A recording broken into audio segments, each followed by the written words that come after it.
Bismillahirrahmanirrahim. Assalamualaikum warahmatullahi wabarakatuh. Waalaikumsalam warahmatullahi. Bagaimana kabar Anda pemirsa Duta TV? Senang sekali rasanya saya Gusti Muhammad Hermawan dapat menjumpai Anda dalam program Majelis Sore, Majelis Kita Semua. Seperti biasa, kami hadir untuk menyapa Anda dengan berbagai kajian-kajian Islami yang tentunya dibahas pada hari ini. Masih bersama dengan para narasumber. Kali ini kita masih kedatangan dari UIN Antasari Banjarmasin. Salah satu guru besar yang ada di UIN Antasari Banjarmasin telah bergabung bersama kami di sini. Profesor Dr. Haji Ahmad Fauzi Asri MA. Assalamualaikum Prof. Waalaikumsalam warahmatullahi wabarakatuh. Baik, dan tentunya pada hari ini pemirsa kita akan membahas sebuah tema pekerjaan, sumber rezeki dan keberkahannya. Prof, pada hari ini kita juga tentu akan membahas seputar rezeki, kemudian juga pekerjaan dan keberkahan. Kalau boleh kita mau mendengarkan terlebih dahulu untuk pengantar berkaitan dengan tema kita pada hari ini. Kami persilakan Prof. Baik. Assalamualaikum warahmatullahi wabarakatuh. Bismillahirrahmanirrahim. Alhamdulillahirabbil alamin. Wassalatu wassalamu ala asyrafil mursalin sayyidina Muhammadin wa ala alihi wa sahbihi ajma'in. Amma ba'du. Alhamdulillah wa syukurillah kita pada hari ini bisa bertemu dalam acara di Duta TV yang mudah-mudahan kegiatan ini selalu berlanjut dalam keberkahan. Nah, saya sudah mulai menyinggung keberkahan. Nah, tadi sudah disampaikan oleh saudara kita Gusti Muhammad Hermawan mengenai topik kita. Betul. Ya, topik yang sebenarnya itu yang kita lakukan setiap hari, kegiatan sehari-hari tua muda atau siapa saja itu adalah melakukan kegiatan, kegiatan atau perbuatan atau amal atau kerja. Gitu. Manusia ini memang diciptakan Tuhan dalam keadaan yang harus berusaha, yang harus bekerja. Kalau dia diam, seperti air diam, tenang, akhirnya bisa membusuk. Nah, oleh karena itu juga manusia dia harus bekerja, harus bergerak, otaknya bergerak, fisiknya bergerak, rohaninya juga bergerak. Kenapa? Memang Tuhan menciptakan seperti itu. Tidak kita seperti di surga. Kalau di surga kita enak-enak aja kan, mau ini mau itu dapat gitu, mau apa saja diperoleh hanya dengan ingin ini ingin itu ya. Tetapi kita ini adalah keturunan Nabi Adam yang diciptakan untuk menjadi khalifah di muka bumi, untuk menjadi orang, menjadi pengelola. Pengelola itu harus bekerja. Nah, karena bekerja itulah maka manusia ini sudah diciptakan untuk di dalam dirinya built in ya bahasa anunya. Sudah masuk di dalam dirinya itu ada yang sifatnya rohani, ada yang tubuhnya itu jasmani. Karena itu maka kebutuhan jasmani dan rohani harus seimbang.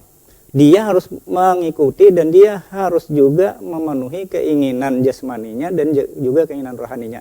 Itulah yang disebut dengan fungsi dia sebagai khalifah dan dia sebagai harus bekerja. Laqad khalaqnal insana fi kabad, itu dalam surah Al-Balad. Manusia itu memang diciptakan dalam keadaan susah, artinya dia harus berusaha. Kalau dia tidak berusaha, maka dia nantinya akan melempem, dia akan layu, loyo, lelah dan sebagainya. Tidur terus juga nggak enak. Ya. Walaupun dalam bahasa Arab, bahasa Inggris tidur itu kata kerja. Ya. Apa bahasa Inggrisnya? Tidur itu sleep gitu kan. Itu kata kerja itu. Betul. Ya. Nama gitu. Juga kata kerja itu, PL. Nah, tapi di sini yang dimaksud di sini adalah sebagian besar dalam masalahnya amal, perbuatan, kerja.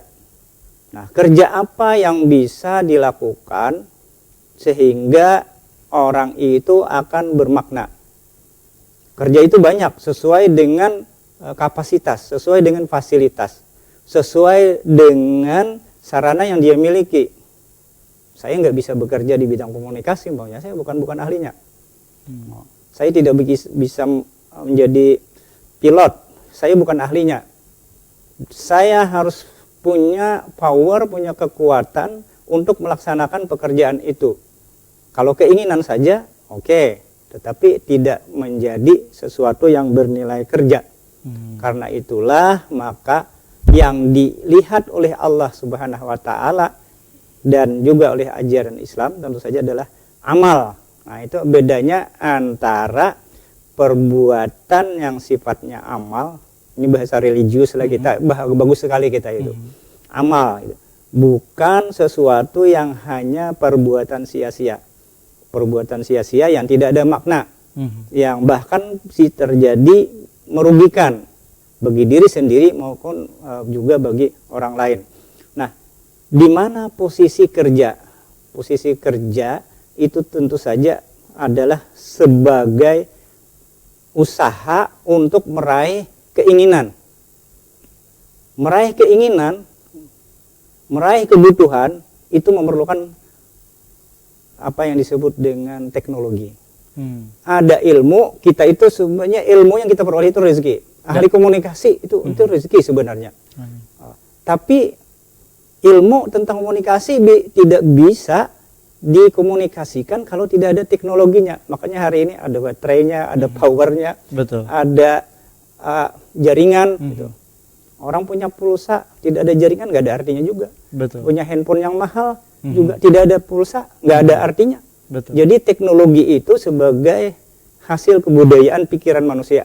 Kerja otak, kerja ilmu, kerja otak, itu menghasilkan sesuatu. Nah, jadi kalau saya hanya bisa mencipta pulsa, tidak ada artinya. Dalam bahasa agama sebenarnya itu adalah berkah.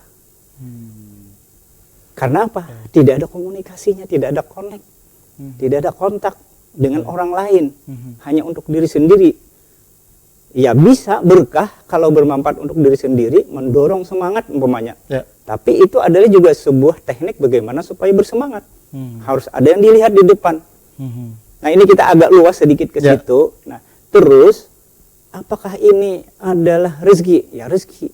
Makanya di dalam Al-Qur'an itu disebutkan banyak sekali ayat menyebutkan rizqan lakum, rizqan lakum. Rezeki bagi kamu, rezeki bagi kamu. Apa yang menjadi rezeki bagi kamu? Allah menciptakan surah Al-Baqarah ayat 22 atau ayat 29. Ada di surah Ibrahim. Itu dinyatakan bahwa Allah menciptakan langit dan bumi ini adalah menjadi rezeki bagi kamu. Wallazi khalaqalakum ma fil ardi jami'a, itu. Semuanya bagi kamu, lakum. Kumnya itu adalah manusia. Tidak hanya untuk orang beriman. Makanya siapa yang menguasai bumi, langit, teknologi apa itu, siapapun, tidak harus orang beriman, itu adalah dia merupakan juga rezeki dari Allah untuk seluruh umat manusia. Itu.